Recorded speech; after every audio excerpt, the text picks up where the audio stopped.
أما بعد فأعوذ بالله من الشيطان الرجيم.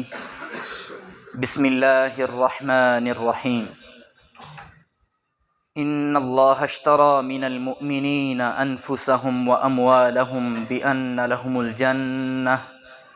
صدق الله العظيم. رکھنے سے الفت اصحاب تجھے قرار آئے گا، رکھنے سے الفت اصحاب تجھے قرار آئے گا، یوں تیری زیست کے پل پل میں نکھار آئے گا۔ عظمت اصحاب کو جگا دے دل میں، لب کشائی میں تیری تب ہی وقار آئے گا۔ ذی قدر احباب، آج میں جس موضوع پر گفتگو کرنا چاہتا ہوں وہ بڑا ہی حسین، دل نشین، نازنین، بہترین حضور نبی کریم کے جانشین اصحاب کریم ہیں رضی اللہ تعالی عنہ۔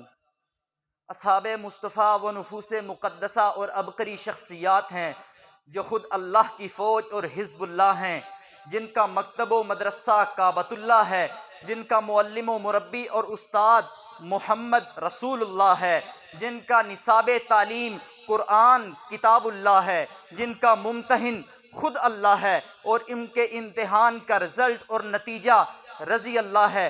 گلشن حقانیہ کے آبشارو، آسمان ہدایت کے تارو، میدان خطابت کے شاہ سوارو، مانتا ہوں میں ناقص العلم ہی سہی مگر پورے وثوق و اعتماد اور دعوے سے کہتا ہوں، لولا الصحابۃ لما اہتدینا ولا تصدقنا ولا صلینا۔ اگر دامن اسلام سے صحابہ کو نکال دو گے تو دامن اسلام میں کچھ بچتا ہی نہیں۔ دین ہم تک پہنچا، سند اور گواہ صحابہ ہیں، اسلام ہم تک پہنچا، سند اور گواہ صحابہ ہیں، قرآن ہم تک پہنچا، سند اور گواہ صحابہ ہیں۔ اگر درمیان سے صحابہ کو نکال دو گے تو اسلام کے پلے میں کچھ بچتا ہی نہیں، نہ ہم تک اسلام پہنچے گا، نہ قرآن پہنچے گا، نہ ایمان پہنچے گا۔ صحابہ تو وہ مومن ہے کہ رب کا قرآن جا بجا اعلان کرتا ہے، اولئک هم المؤمنون اولئک هم الراشدون اولئک هم المؤمنون حقا، یہی پکے اور سچے مومن ہے۔ صحابہ تو وہ مومن ہے کہ رب العالمین اعلان کرتا ہے، اولئک کتب فی قلوبہم الایمان، ان کے ایمان کو کوئی مٹا ہی نہیں سکتا، کیونکہ صحابہ کے دلوں میں ایمان میں اللہ نے اپنی قدرت کے ہاتھوں سے لکھا ہے اور گواہی دے دی ہے۔ وَزَيَّنَهُ فِي قُلُوبِكُمْ، جماعت انبیاء کے بعد پوری کی پوری کائنات انسانی میں سے اس طرح ایمان کسی کے دل میں جچا ہی نہیں جس طرح ایمان ابو بکر و عمر کے دل میں جچا ہے، جس طرح ایمان بلال و خبیب کے دل میں جچا ہے۔ تبھی تو میں رب العالمین نے صحابہ کے ایمان کو معیار، آئیڈیل اور نمونہ قرار دیتے ہوئے کائنات والوں کے سامنے یہ اعلان کر دیا ہے، فَإِنْ آمَنُوا بِمِثْلِ مَا آمَنْتُمْ بِهِ فَقَدْ اهْتَدَوْا۔ اے دنیا کے لوگو، اگر تم ایماندار ہونے کے دعوے دار ہو تو سن لو، تمہارا ایمان قبول، مقبول اور معتبر تب ہوگا جب بلال و خبیب جیسا ہوگا، ابو بکر و عمر جیسا ہوگا، اصحاب محمد جیسا ہوگا۔ فَإِنْ تَوَلَّوْا فَإِنَّمَا هُمْ فِي شِقَاقٍ، اگر تمہارا ایمان اصحاب محمد جیسا نہیں تو تم پھر ہزاروں اور لاکھوں دعوے کرتے پھرو، تمہارا ایمان معتبر نہیں ہو سکتا، کیونکہ خلوص و احسان صحابہ کا معتبر ہے۔ یہ بات حق ہے کہ دین و اسلام صحابہ کا معتبر ہے، اس میں کوئی شک نہیں کہ ایمان صحابہ کا معتبر ہے۔ اللہ نے منصب صحابیت کو منصب نبوت کے قریب ترین بنا دیا۔ صحابیت اور نبوت کے درمیان کوئی اور منصب نہیں۔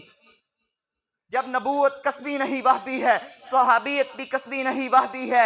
ایمان کی حالت میں نبوت کو دیکھنے والا جہنم سے آزاد ہے تو ایمان کی حالت میں صحابی کو دیکھنے والا بھی جہنم سے آزاد ہے۔ نبی داعیا الی اللہ باذنہ وسراجا منیرا، آسمان ہدایت کا آفتاب ہے تو صحابی کالنجوم فبأیہم اقتدیتم اہتدیتم کے تحت صحابہ بھی آسمان ہدایت کے تارے ہیں۔ نبی بالمؤمنین رؤوف الرحیم ہے تو صحابۃ کلہم عدول کے تحت صحابہ کا بھی یہی مقام و مرتبہ ہے۔ نبوت تنقید سے پاک ہے تو صحابۃ کلہم عدول کے تحت صحابہ بھی تنقید سے پاک ہیں۔ صحابہ کو مقام و مرتبہ تو یہ ہے کہ آسمانوں کے فرشتے ان کے جنازوں پر اپنے پروں کے سائبان لے کر اترتے ہیں۔ صحابہ کا مقام و مرتبہ تو یہ ہے ان کی میتوں کو غسل آسمانوں پر جا کر فرشتے اپنے ہاتھوں سے دیتے ہیں۔ صحابہ کا مقام و مرتبہ یہ ہے کہ بلال حبشی کے قدموں کی آہٹ جنت میں سنائی دیتی ہے۔ صحابہ کا مقام و مرتبہ تو یہ ہے، جبرائیل امین آقا علیہ السلام سے کہتے ہیں ان صحابیات کو اللہ کے سلام عرض کیجئے۔ مقام صحابیت تو یہ ہے کہ حضرت سعد بن معاذ کی شہادت ہوتی ہے تو آقا فرماتے ہیں اہتز لہا عرش الرحمن، کہ سعد بن معاذ کی شہادت سے تو رب کا عرش ہل گیا۔ مقام صحابیت تو یہ ہے کہ حضرت عبد الرحمن بن عوف کی ابتدا میں آقا کا نماز پڑھنا مقام صحابیت نہیں تو اور کیا ہے۔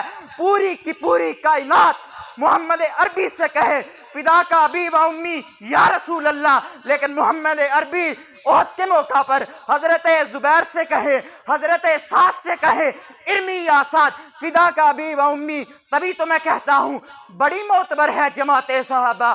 ذرا پڑھ کے دیکھو حیات صحابہ، حقیقت تو یہ ہے اگر کوئی سمجھی ہے عکس نبوت صفات صحابہ۔ وما توفیقی الا باللہ علیہ توکلت و الیہ